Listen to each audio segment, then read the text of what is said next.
नमस्कार शेतकरी मित्रांनो, स्वागत आहे पुन्हा एकदा एका नवीन व्हिडिओमध्ये व नवीन अपडेटमध्ये.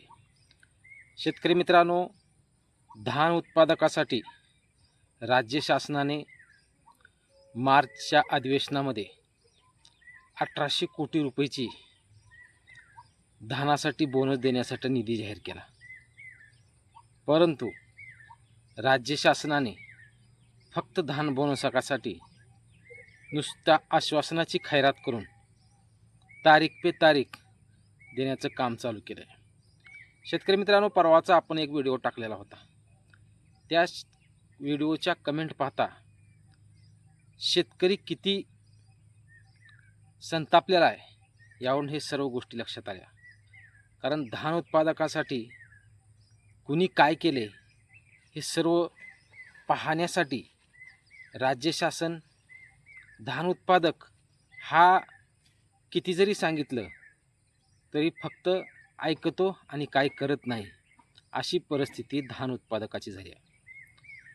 फक्त तारखा सांगायच्या, परंतु त्या तारखेला त्यांचं हेक्टरी बोनस देण्याचं विसरून जायचं, असा निर्णय सध्या राज्य सरकारच्या परिस्थितीतून दिसतोय. कारण शेतकरी मित्रांनो, परवाच्या व्हिडिओला शेतकऱ्याच्या जर कमेंट पाहिल्या, त्या कमेंट जरी माझ्या व्हिडिओला जरी असल्या तरी त्या कमेंटमध्ये सरकारविरोधी शेतकरी किती संतापलेला आहे यावरून स्पष्ट होते.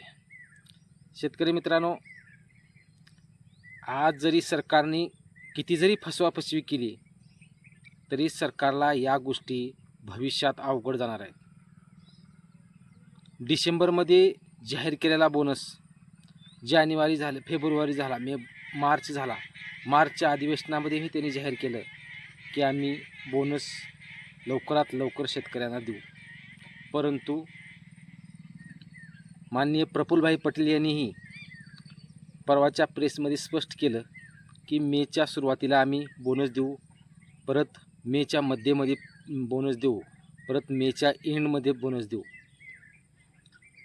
तात्काळ परत कृषी विभागाकडून माहिती मिळाली की जूनच्या 10 तारखेपर्यंत बोनस येऊन जाईल. शेतकरी मित्रांनो, आम्ही जी माहिती देतो ती माहिती ही मिळालेल्या माहितीनुसार आम्ही देत असतो. त्यामुळे जशी अपडेट येईल आपण तशी देण्याचा प्रयत्न करत असतो. परंतु त्या सांगितलेल्या तारखेला जर सरकार तारीख पाळत नसेल तर दोष सरकारचा आहे, दोष आम्ही सांगणाऱ्याचा नाही. परंतु तुमच्या ज्या कमेंट पाहिल्या, मला कमेंटचा कोणीही राग नाही शेतकरी मित्रांनो. कारण त्या कमेंट जरी तुम्ही माझ्या व्हिडिओला जरी केल्या असल्या तरी शेतकऱ्याचा सरकारविरोधात राग किती आहे यावरून हे स्पष्ट झाले. त्यामुळे कमेंट कमी, ह्या कमेंट वाचून तरी सरकारनं जागं व्हावं. कारण आता जी दिलेली 10 तारीख आहे, जूनचा पहिला आठवडा जो म्हणलेला होता, ह्या जूनच्या पहिला आठवडा जरी अजून संपत आलेला नसला तरी जूनची 10 तारीख जी दिलेली आहे तुम्ही, तर जूनच्या 10 तारखेपर्यंत तुम्ही पैसे देणं गरजेचं आहे. कारण सरकारची धारणा सध्या पैसे न देण्याची दिसू लागलेली आहे. कारण इतका संताप धान उत्पादकामध्ये आम्ही कधी पाहिलेला नाही. कारण आज पीक विम्याचे पैसे संपूर्ण महाराष्ट्रात लोकांचे अडकले आहेत, परंतु तितका संताप पीक विम्याच्या शेतकऱ्यांचा नाही. परंतु इतका संताप सध्या धान उत्पादक शेतकऱ्यांना दिसू लागला आहे. कारण धान उत्पादक शेतकऱ्यांना फक्त फसवाफसवी झालेली आहे. फक्त फसवायचं, 10 तारीख सांगायची, 20 तारीख सांगायची, 15 तारीख सांगायची आणि त्या तारखेला परत शेतकऱ्यांनी फक्त वाट बघण्याचं काम सध्या. परंतु शेतकरी मित्रांनो, राज्य शासन पीक विम्याच्या बाबतीत असाच गोंधळ करू लागले. परत जसं जर पाहिलं गेलं तर पीक विम्याचा गोंधळ असो, त्याच्यानंतर धानाचा बोनस असो, अतिवृष्टी अनुदान ज्या शेतकऱ्यांनी KYC केली आहे त्याही शेतकऱ्यांना अजून पैसे राज्य शासन दिलेले नाही आहे. फक्त शेतकरी वाटच पाहत आहेत. कर्जमाफी करतो म्हणलं सरकारनं, कर्जमाफी पण केलेली नाही आहे.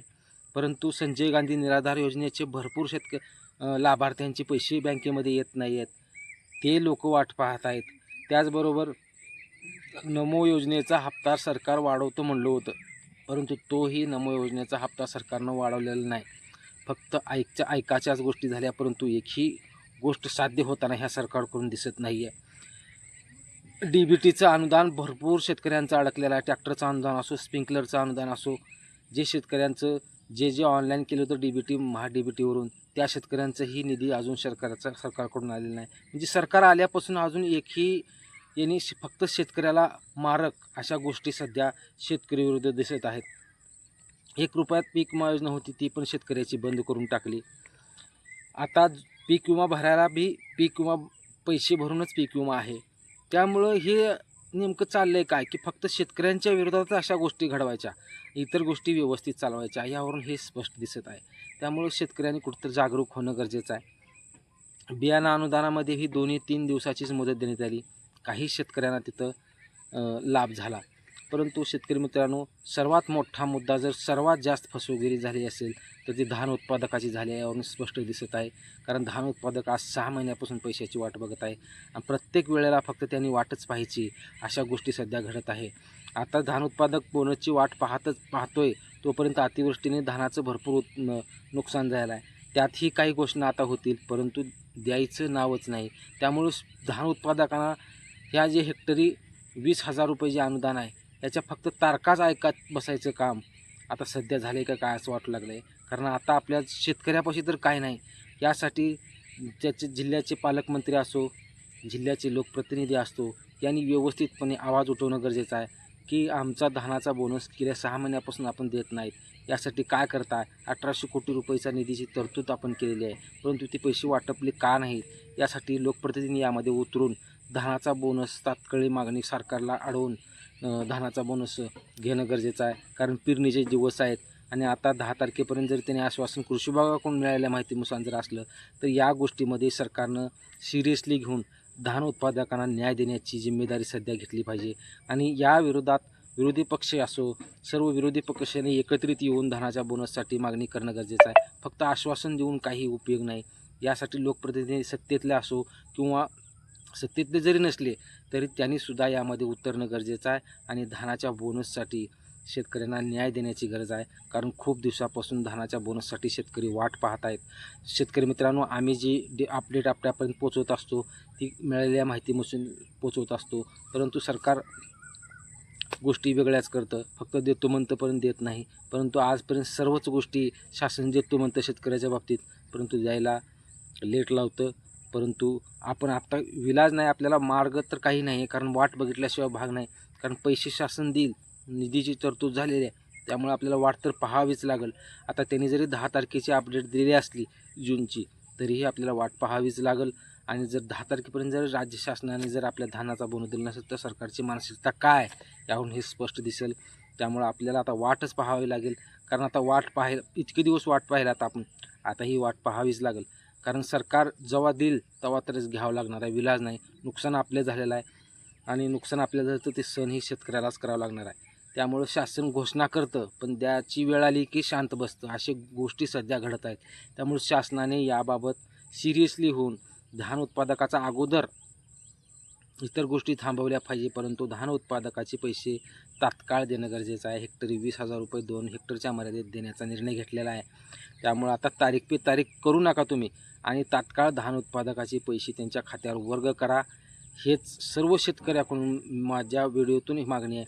त्यामुळं राज्य शासनाने लवकरात लवकर याबाबत निर्णय घेऊन या महिन्यात तर कमीत कमी जूनची 10 तारीख जरी असली कृषी विभागाकडून सांगितलेली, तरीही या महिन्यात का होईना कमीत कमी शेतकऱ्यांना धानाचा बोनस राज्य शासनाने द्यावा. अन्यथा धानाचा उत्पादक इतका नाराज आहे तुमच्यावर, भविष्यातल्या तुम्हाला निवडणुका अवघड होऊन जातील.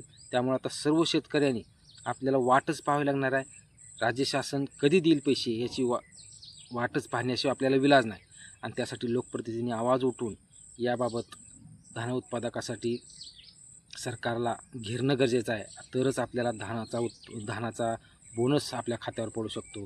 त्यामुळे शेतकरी मित्रांनो, आता आपल्याला वेट आणि वॉचचीच भूमिका घ्यावी लागणार आहे. बघू 10 तारखेपर्यंत राज्य शासन पैसे टाकतं का. जर नाही टाकलं तरी आपल्याला लोकप्रतिनिधी संपर्क साधून ज्या जिल्ह्याच्या धान बोनसधारक उत्पादक आहेत त्या जिल्ह्यातल्या सर्व लोकप्रतिनिधी एकत्रित येऊन यासाठी मार्ग काढणं गरजेचं आहे आणि राज्य शासनाकडून धान उत्पादकाचे हेक्टरी 20,000 रुपये बोनस मिळवून घेणं गरजेचं आहे. मित्रांनो, धान उत्पादकासाठी भविष्यातल्या येणाऱ्या ज्या अपडेट आहेत त्या सर्व आपल्या चॅनलवरून दिल्या जातील. चॅनलवर जर नवीन असाल तर चॅनलला लाईक करा, सबस्क्राईब करा व जास्तीत जास्त शेतकऱ्यांपर्यंत हा व्हिडिओ शेअर करा. धन्यवाद मित्रांनो.